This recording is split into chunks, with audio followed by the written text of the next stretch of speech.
नमस्कार। United Nations organisation यानी UNO, ये नाम हम सब ने कहीं ना कहीं तो सुना ही है।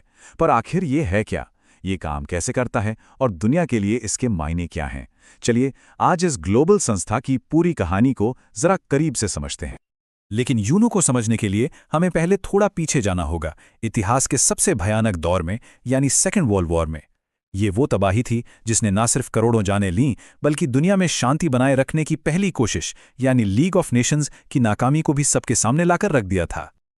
आज की हमारी चर्चा में हम इन 5 जरूरी हिस्सों को देखेंगे।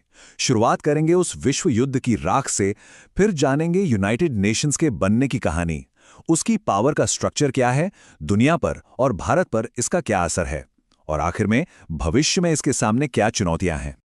तो चलिए शुरू करते हैं पहले हिस्से से। देखिए, संयुक्त राष्ट्र दुनिया को एक साथ लाने की पहली कोशिश नहीं थी। इससे पहले लीग ऑफ नेशंस बनाया गया था, जिसे पहले विश्व युद्ध के बाद बनाया गया था। तो सवाल यह है कि यह फेल क्यों हुआ? असल में इसमें कई बड़ी खामियां थी। सोचिए, अमेरिका जैसी बड़ी ताकतें तो इसकी मेंबर ही नहीं थी। इसके पास अपने फैसलों को मनवाने की कोई असली ताकत ही नहीं थी। कोई भी एक्शन लेने के लिए सारे मेंबर्स की हां जरूरी थी, जो कि प्रैक्टिकली इम्पॉसिबल था। और सबसे बड़ी बात, इसके पास अपनी कोई आर्मी भी नहीं थी।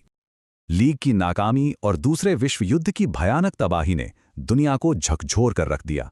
सबको एहसास हुआ कि अब एक ज्यादा मजबूत, ज्यादा असरदार संगठन की सख्त जरूरत है। और बस यहीं से शुरू होती है यूनाइटेड नेशंस के बनने की कहानी। और ये काम रातों रात नहीं हुआ, ये एक लंबा सफर था। 1941 में अटलांटिक चार्टर में एक नई दुनिया का सपना देखा गया। फिर 1945 में सैन फ्रांसिस्को में इसके चार्टर पर साइन हुए, और आखिरकार वो दिन आया 24 अक्टूबर 1945, जब यूनाइटेड नेशंस आधिकारिक तौर पर वजूद में आया। तो इसका मकसद क्या था? इसका मिशन बिल्कुल साफ था। दुनिया में शांति और सुरक्षा बनाए रखना, देशों के बीच दोस्ती बढ़ाना और सोशल प्रोग्रेस के साथ साथ बेहतर रहन सहन और इंसानी हकों को बढ़ावा देना। मतलब एक बेहतर दुनिया बनाने का एक पक्का इरादा। शुरुआत में 50 देशों ने इसके चार्टर पर साइन किया था। कुछ ही वक्त बाद पोलैंड भी इससे जुड़ गया, और इस तरह फाउंडिंग मेंबर्स की गिनती हो गई 51। ये एक नई ग्लोबल उम्मीद की एक जबरदस्त शुरुआत थी। चलिए अब जरा यूएनओ के अंदर झांक कर देखते हैं, इसकी पावर स्ट्रक्चर को समझते हैं। आखिर ये ग्लोबल मशीन चलती कैसे है? इसे 6 मेन हिस्सों में बांटा गया है, जो एक साथ मिलकर काम करते हैं।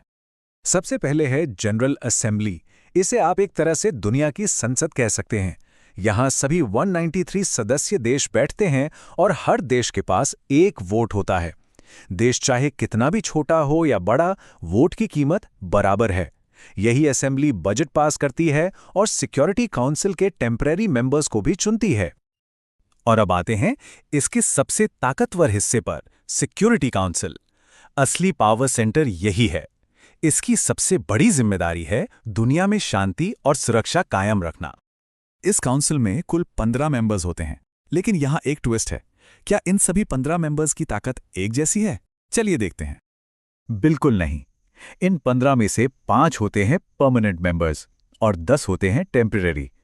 टेम्परेरी मेंबर्स को जनरल असेंबली 2 साल के लिए चुनती है, लेकिन असली पावर वो तो इन 5 परमानेंट मेंबर्स के हाथ में है, जिनके पास है एक खास ताकत, वीटो पावर। ये 5 परमानेंट मेंबर्स हैं अमेरिका, यूके, फ्रांस, रूस और चीन, जिन्हें P5B कहा जाता है, और इनके पास है वीटो पावर। अब ये वीटो क्या भला है? इसका मतलब है किसी भी प्रस्ताव को अकेले ही रोक देने की ताकत। अगर इन 5 में से किसी एक ने भी किसी प्रस्ताव पर ना कह दिया, तो बस खेल खत्म। वो प्रस्ताव पास ही नहीं हो सकता, भले ही बाकी 14 मेंबर्स उसके फेवर में क्यों ना हो। अच्छा, अब जब हम इसका स्ट्रक्चर समझ गए हैं, तो ये देखते हैं कि ऊनो जमीन पर असल में करता क्या है और इस पूरी कहानी में भारत कहां खड़ा है। मिसाल के तौर पर वर्ल्ड हेल्थ ऑर्गेनाइजेशन या WHO को ही ले लीजिए। कोरोना जैसी महामारियों से लड़ने में यही दुनिया को लीड करता है और दुनिया भर से बीमारियों को मिटाने के लिए काम करता है। या फिर यूनिसेफ को देखिए, जो जंग और गरीबी से जूझ रहे बच्चों तक पढ़ाई, खाना और दवाइयां पहुंचाने का जरूरी काम करता है। ये बच्चों के भविष्य को बचाने का काम है। और हाँ, UN एनवायरनमेंट प्रोग्राम, जो क्लाइमेट चेंज और पोल्यूशन जैसी बड़ी चुनौतियों से निपटने के लिए ग्लोबल लेवल पर पॉलिसीज बनाता है। ये तो बस कुछ ही उदाहरण हैं जो दिखाते हैं कि इसका काम कितना फैला हुआ और कितना जरूरी है। और भारत? भारत तो यूएनओ के फाउंडिंग मेंबर्स में से एक रहा है। यूएन की पीस कीपिंग फोर्स में भारत हमेशा सबसे ज्यादा सैनिक भेजने वाले देशों में रहा है। भारत 8 बार सिक्योरिटी काउंसिल का टेम्पररी मेंबर भी बन चुका है और लगातार परमानेंट सीट के लिए अपनी दावेदारी पेश कर रहा है। लेकिन सब कुछ इतना अच्छा भी नहीं। अपने आखिरी सेक्शन में हम उन बड़ी चुनौतियों पर बात करेंगे जिनका सामना आज यूएनओ कर रहा है। और सवाल यह है कि क्या ये 21वीं सदी की चुनौतियों के लिए तैयार है? सबसे बड़ी चुनौती तो सिक्योरिटी काउंसिल में सुधार की ही है। वीटो पावर का इस्तेमाल अक्सर बड़े देश अपने जियोपॉलिटिकल फायदे के लिए करते हैं, जिससे कई बार जरूरी एक्शन रुक जाते हैं।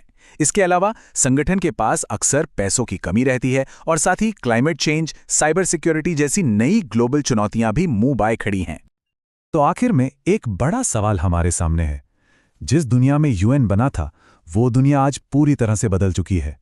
तो क्या इस बदलती दुनिया में नई ताकतों और नई चुनौतियों के बीच यूनाइटेड नेशंस ऑर्गेनाइजेशन आज भी उतना ही प्रासंगिक है? ये एक ऐसा सवाल है जिसका जवाब हम सबको मिलकर सोचना होगा। आज के वीडियो में इतना ही। जल्दी ही मिलते हैं दूसरे वीडियो के साथ। Thank you.